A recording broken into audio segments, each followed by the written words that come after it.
J'exprime ici la gratitude de l'Assemblée nationale à l'endroit de l'Assemblée parlementaire de la francophonie et à l'Agence française de développement pour leur appui dans l'organisation de cette rencontre. Notre séminaire se tient après le 9e Forum mondial de l'eau tenu à Dakar, ici même, en mars 2022, la conférence des Nations Unies sur l'eau en mars 2023 et avant le 10e Forum mondial prévu à Bali en mai 2024. Dans ce contexte, notre rencontre de 2 jours revêt alors une importance de premier plan pour nos différents pays.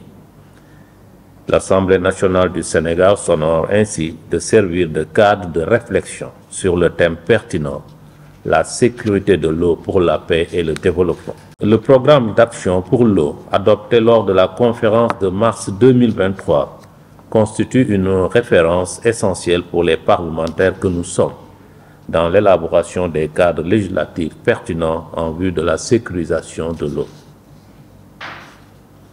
En Afrique de l'Ouest, les enjeux liés à l'eau sont encore beaucoup plus complexes au regard de la vulnérabilité des écosystèmes, des faiblesses dans l'aménagement des territoires, de l'insécurité et de l'instabilité. Ainsi, la question de la sécurité de l'eau se pose avec beaucoup plus d'acuité en Afrique de l'Ouest. Il faut une véritable synergie d'action des États, de la société civile, des partenaires au développement pour faire face aux difficultés liées à la disponibilité et la qualité des ressources en eau. En tant que représentants des populations, les parlementaires devront prendre une part active dans la sensibilisation et la recherche de l'équité territoriale en ce qui concerne la répartition des ressources et des investissements.